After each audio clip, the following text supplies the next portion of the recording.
তো এখানে হচ্ছে দেখি যখনই আমি মিশো অ্যাপ্লিকেশনটি ওপেন করছি, ওপেন করার সঙ্গে সঙ্গেই দেখুন এখানে একটা লেখা চলে আসছে ইউজার ভেরিফিকেশন ফেল। এটা এক ধরনের বলতে চাইছে যে তোমার যে মিশো অ্যাপ্লিকেশনে অ্যাকাউন্টটি রয়েছে সেটি কিন্তু বন্ধ হয়ে গেছে। মানে মিশো আপনার অ্যাকাউন্টটিকে ডিসেবল বা ব্লক বা বন্ধ করে দিয়েছে, যেটা ইচ্ছা বলুন সেটা কিন্তু হয়ে গেছে। তো এরপরে তুমি যখন এই কন্ট্যাক্ট ইউএসএ ক্লিক করছো তো এখানে সাপোর্ট টিমের নাম্বারটি চলে আসছে। তো এখান থেকে তুমি কল করতে পারো, কিন্তু যখনই তুমি কল করে সবকিছু খুলে বলো যে আমার এই অ্যাকাউন্টটিতে এরকম এরকম প্রবলেম চলছে, তারপরও তোমার মিশো অ্যাকাউন্টটি খুলছে না, তাহলে এটা সলিউশন কি রয়েছে? খুবই সহজ ভিডিও হতে চলেছে, ভিডিওটি একদমই স্কিপ করবে না, ভিডিওটি শেষ পর্যন্ত অবশ্যই দেখবে। তো চলুন ভিডিওটি শুরু করি। তো আপনার যে অ্যাকাউন্টটি এইভাবে বন্ধ কিভাবে হলো সেটিও কিন্তু তোমাদের ভিডিও শেষে আমি জানিয়ে দেব, আর তোমার শোনারও খুবই প্রয়োজন। তাহলে কি হবে, পরের বারে তুমি আর এই ভুলটা করবে না। তো এই প্রবলেমটি ফিক্স কিভাবে হবে তো এইটিও আমরা দেখে নিই একদম প্রুফের সাথে। তার আগে ভিডিওটি অবশ্যই লাইক করে দেবে, ঠিক আছে? তো এই কাজটি তোমরা মিশো অ্যাপ থেকে করতে পারবে না, আর এই কাজটি মিশোর যে সাপোর্টের টিম রয়েছে তারাও পারবে না। তো তাহলে তোমাকে কি করতে হবে সেটা দেখে নিই। তো তোমাকে প্লে স্টোরটি ওপেন করে নিতে হবে।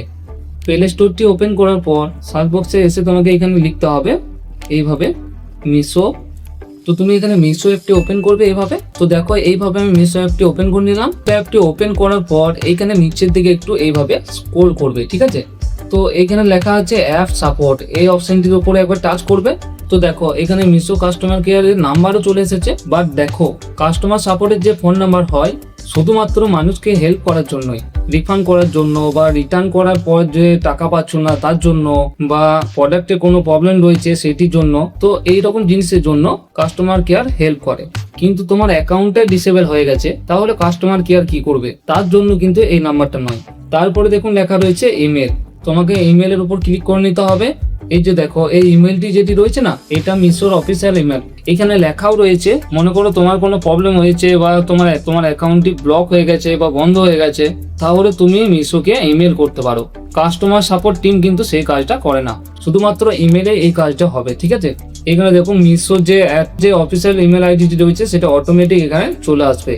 আমাদের মিশোকে একটা ইমেল লিখতে হবে যাতে আমাদের অ্যাকাউন্টটি ব্লক থেকে আনব্লক হয়ে যায় এবং আমাদের অ্যাকাউন্টটি আমরা আবার ফিরে পেয়ে যাই। তার জন্য কি করতে হবে, এখানে সাবজেক্ট রয়েছে এবং কম্পোজ রয়েছে, ঠিক আছে? এখানে সাবজেক্টটি সিলেক্ট করে কম্পোজ এখানে ইমেলটি লিখে আমাদের সেন্ড করে দিতে হবে। তো সাবজেক্টে কি লিখতে হবে তো আমি এখানে লিখে দিচ্ছি, তোমরা এখানে স্ক্রিনশট নিয়ে সেটি দেখে দেখে লিখতে পারো, ঠিক আছে? তো দেখো বন্ধুরা এখানে আমি লিখে দিয়েছি Meesho account verification fail, account recover request. তো তোমাকেও হুবহু একদম এইরকমই লিখতে হবে। তো কম্পোজে এখানে পুরো মেলটাই আমি লিখে দেবো। তো এখানে আমি একটা ডেমো ইমেল লিখে দিচ্ছি। এই ইমেলটা তোমরা খুবই সহজে কপি পেস্ট করে নিতে পারবে, কিন্তু তোমাদেরকে এখানে একটু চেঞ্জ করে নিতে হবে। চেঞ্জ করতে হবে না, এখানে শুধু একটু লিখতে হবে। তো যে নাম্বারে তোমার অ্যাকাউন্টটি ব্লক হয়ে গেছে বা বন্ধ হয়ে গেছে সেই নাম্বারটি এখানে দিয়ে দেবে। তো তোমার যদি ইমেল আইডি থাকে সেই ইমেল আইডিটা এখানে দিয়ে দেবে, এবং তোমার যে ইউজার নেমটি ছিল সেই অ্যাকাউন্টে ইউজার নামটি এখানে দিয়ে দিতে হবে, ঠিক আছে? এই কাজটি তোমাদেরকে কিন্তু অবশ্যই করতে হবে। তো তারপরে এইভাবে ইমেলটিকে সেন্ড করে দেবে, ঠিক আছে? তো ইমেলটি সেন্ড করে দেওয়ার পর তো তোমাকে কি করতে হবে, 24 ঘন্টার মতো ওয়েট করে নিতে হবে। 24 ঘন্টা পর তোমার কাছে একটা মেল চলে আসবে, ইমেলে লিখতে হবে আই এগ্রি, এটাও তোমাকে কিন্তু লিখে দিতে হবে। তারপরে তোমাদের এটি রিভিউ করবে যে কিসের জন্য তোমার অ্যাকাউন্টটি বন্ধ করেছে বা ব্লক করা হয়েছে। তো তারপরে বন্ধুরা তোমাদেরকে আর একটা আমি জিনিস বলে দিচ্ছি, যাতে তোমার অ্যাকাউন্টে খুলে যাওয়ার আরো চান্সটি বেড়ে যাবে। এইখানে তোমাকে এক্স টুইটার অ্যাপটিকে ওপেন করে নিতে হবে, আর তারপরে এখানে এসে মিশো টিমকে ট্যাগ করে নিতে হবে।